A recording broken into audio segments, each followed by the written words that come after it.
এখনো সামলাতে শিখোনি? চাইলেই মানুষ প্রিয় জিনিস সামনে রাখতে পারে না। সকাল, আমি কি তোমার কাছে কিছু মুহূর্ত পেতে পারি? এই আবদারটুকু ফিরে দেওয়ার সাধ্য আমার নেই। তাহলে চলো আজ কিছুটা পথ একসাথে হাঁটি। আগে তো এতটা যত্নশীল প্রেমিক ছিলে না।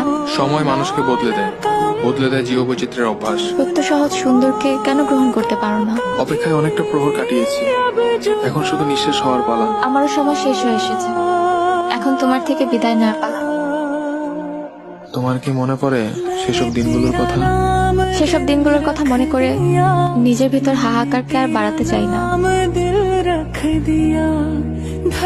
সেই কখন থেকে বসে আছি, সম্পর্কের শুরু থেকে তোমার কেন জানি আমার প্রতি এত অবহেলা। ফালতু কথা বললো না সকাল, তোমার সব ন্যাকামি আমার একদম পছন্দ না। তোমাকে আমি জোর করে এই সম্পর্কে রাখিনি। তোমার থাকতে ইচ্ছে হলে থাকো, আর নাইলে নিজের রাস্তা মাপো। এটাই তো চাও তুমি, যেন আমি তোমার জীবনে না থাকি, নতুন করে স্বাদ নিতে পারো। তোরা আমি আমার চোখের সামনে দেখতে চাই না। তোরা আমি অনেক সহ্য করছি, বেহায়া বেশরম। তুই এখন আমার চোখের সামনে থেকে যা, আর কখনো আমার চোখের সামনে আসবি না।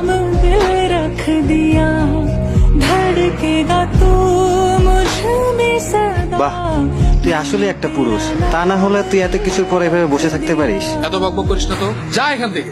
1 মাস হয়ে যাচ্ছে তুই আমার ফোনটা রিসিভ করছিস না। যাই হোক, তোকে আর বিরক্ত হতে হবে না। যে তোর বিরক্তির কারণ, সে তো তোকে মুক্তি দিয়ে ওপারে চলে গিয়েছে। সকাল আর নেই।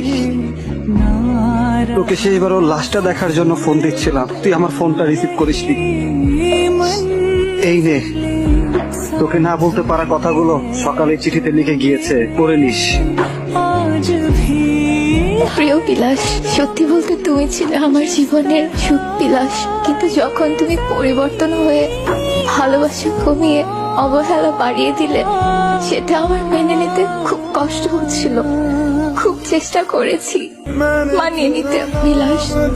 তোমাকে বলেছিলাম কখনো আমার ভালোবাসাকে অসম্মান করো না। তুমি আমার ভালোবাসার প্রতি সম্মানটুকু রাখতে পারলে না।